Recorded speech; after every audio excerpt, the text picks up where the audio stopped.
Light weight బంగారు diamond ఆభరణాలు, వందల రకాల డిజైన్స్ ఏవైనా ధర మాత్రం ఒక్కటే. అందరికీ నమస్కారాలు. నేను ఎన్నికల సమయంలో పదే మీటింగుల్లో మాట్లాడినప్పుడు కొన్ని విషయాలు చెప్పాను. అందులో నేను ప్రధానంగా చెప్పింది ఆర్థిక వ్యవస్థ చిన్నాభిన్నమైంది. వ్యవస్థలన్నీ కూడా పూర్తిగా విధ్వంసానికి గురైనాయి.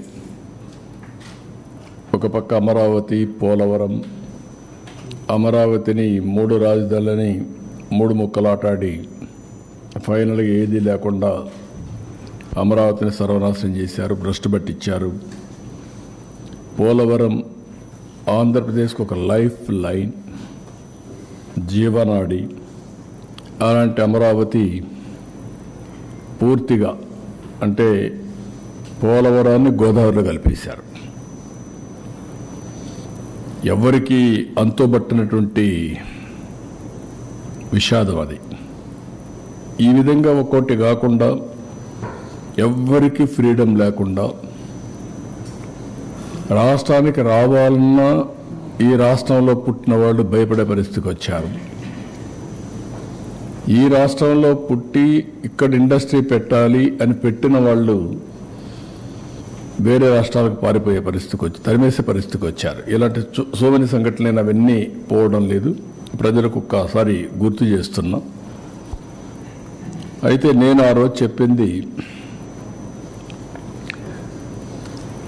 అప్పటికే 14 సంవత్సరాల అనుభవం ఉంది, చేసినటువంటి చరిత్ర ఉంది, ప్రూఫ్ ఆఫ్ కాన్సెప్ట్ కూడా ఉంది. ఒక ఐటీ, ఒక ప్రూఫ్ ఆఫ్ కాన్సెప్ట్. 95లో ప్రారంభించిన ఐటీ ఈరోజు ప్రపంచంలో highest per capita income Telugu వారికి వచ్చే పరిస్థితికి వచ్చింది.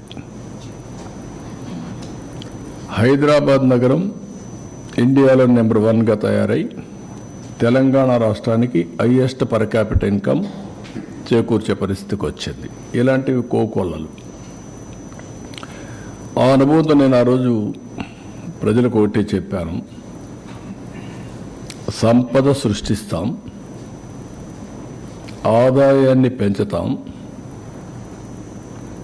ఏదైతే సంపద సృష్టించాలంటే అభివృద్ధి జరగాలి, అభివృద్ధి వల్ల సంపద వస్తుంది, సంపద వల్ల ప్రభుత్వానికి ఆదాయం పెరుగుతుంది, ఆదాయం పెరిగితే దాన్ని సంక్షేమ కార్యక్రమాలు పెట్టి నిరంతరం పేదరికం నుంచి పేదవాళ్ళని పైకి తీసుకొచ్చే అవకాశాలు ఉంటాయని చెప్పి నేను చాలా సందర్భాల్లో చెప్పాను. చాలామంది కూడా అన్నారు ఇవన్నీ ఏంటి అవి ఇవన్నీ మాట్లాడారు.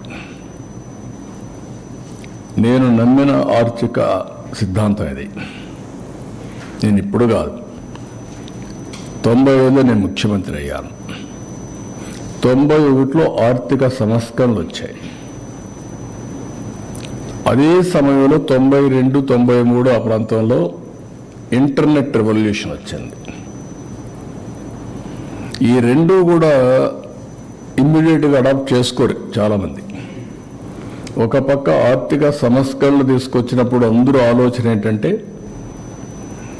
ఆర్థిక సంస్కరణలు చేసింది కూడా ఇన్విటబుల్ సిచ్యువేషన్లు, ఫారెన్ ఎక్స్చేంజ్ రిజర్వ్స్ లేవు, ఆర్థిక సంస్కరణలు తప్ప వేరే మార్గమే లేదు.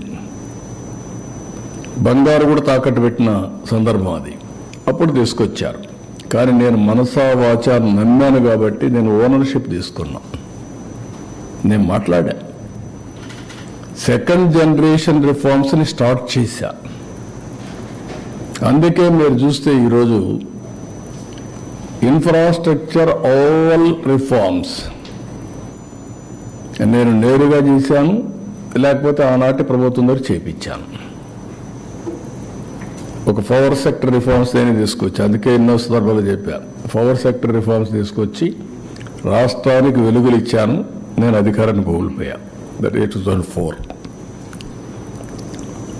ఆ రోజు నేను కానీ దాన్ని కాంప్రమైజ్ అయ్యి ఉంటే ఓడిపోయాడు కాదేమో, అది వేరే చరిత్ర. అది విమానాశ్రయాలకి ఓపెన్ స్కై పాలసీ తీసుకొచ్చాను. ఫస్ట్ ఇండియాలో ఓపెన్ స్కై పాలసీలో ఫస్ట్ ఫ్లైట్ ఎమిరేట్స్ దుబాయ్ నుంచి హైదరాబాద్. గ్రీన్ ఫీల్డ్ ఎయిర్పోర్ట్లకు శ్రీకారం చుట్టాం. అది కూడా మీరు చూస్తే first airport Hyderabad green field airport. అదే మరి రోడ్లకు శ్రీకారం చుట్టాం.